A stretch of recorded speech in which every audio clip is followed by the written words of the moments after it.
A belief I had to unlearn is that the CEO doesn't make all decisions in the organization. It takes a village to address all the services that kids and families need in this great state of Florida. Behavior that I had to unlearn was trying to do everything myself. I learned that it was a bottleneck for everything, and it was impossible for us to scale and become an international company like we are today. I had to fit into somebody else's professional norm. As I started my professional career, I realized that that was contrary and that the staff and employees were hungry for someone who they could relate to. One belief that I had to unlearn was that constant movement yields greater impact. Stillness is one of the most important attributes to make sure that we continue to move forward and grow. And you can't do that if you're constantly moving. Asking for help was a sign of weakness. Generally, leaders think they can do it all, but in fact, realizing that you should lean on your team is a sign of strength and further empowers the team. The belief that I had to unlearn was that starting my own business would give me freedom. Instead of freedom, it gave me flexibility to make my own schedule and work my own hours, but that I would still have to work very hard in order to be successful. As an attorney, I should win every case that I have. Sometimes you can spend $300,000 to win a case that you could have settled for $5,000. So it's really getting a result that makes your client happy. A belief that I had to unlearn was that entrepreneurship was a gift. It's never something that was really on my radar because I thought that you had to be born with it. And ultimately, I've realized that it's something that you can cultivate over time. Staying behind the scenes. As I bring up other leaders underneath me, it helps them learn to lead from the front as well and become a better person. A powerful shift for me that has raised the bar is delegating. Delegating, find that superstar for that part of the business. The last couple of years, that's been a big part of why we've been able to scale into 7-8 figures. I raised the bar through leadership development, providing the opportunities for our team to increase their knowledge and give them the tools to level up. Becoming a better father. I wanted to be more present. I wanted to be more informed. I wanted to listen more, not with the intent of giving an answer or a solution, but just to hear how my kid's day was going. So in that, I was intentional, and I've been intentional. I continue to evolve, but I'm getting better. A powerful shift that I made for my leadership team is that self-care matters. I need my team to be the best versions of themselves so that they can deliver to the citizens of Tampa. Powerful shift was maturing. I brought in a third-party consulting firm that does leadership and management training. They work with all of our senior leadership team. They work with all of our middle management team and really help get us ready for that next phase of growth and mature as an organization.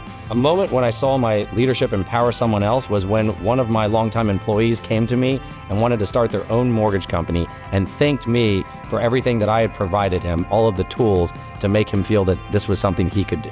As a leader, I see how I've empowered people every day. It starts with going out to the healthcare centers and getting those random hugs from my team members saying, "Thank you.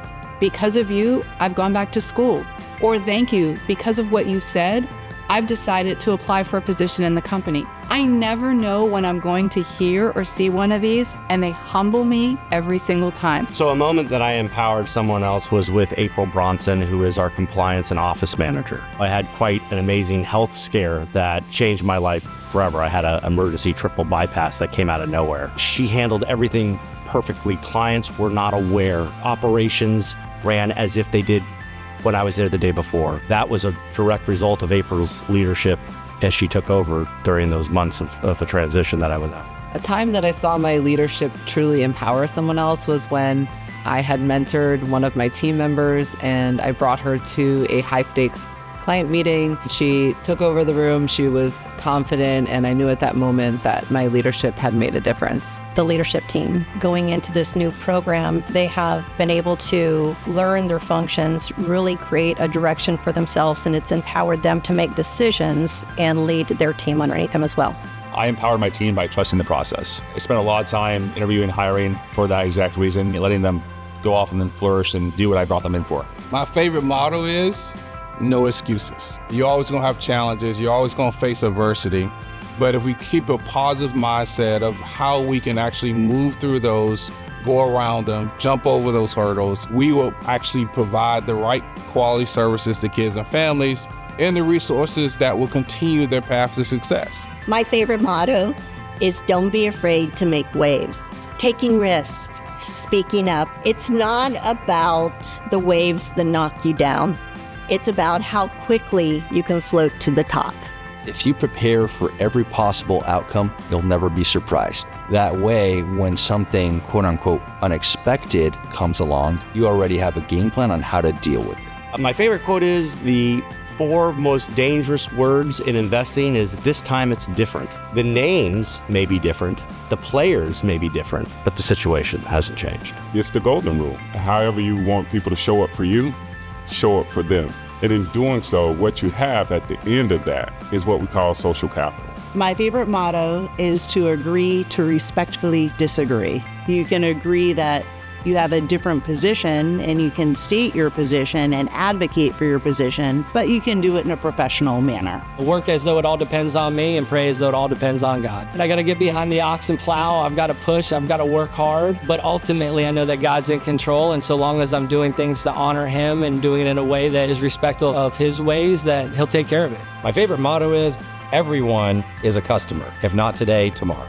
It's one of our company core values because we pride ourselves in the fact of having an option for everyone. If we can't do something right now and they can't meet the guidelines, we're going to inform, educate, and advise them on how to meet that goal in the future.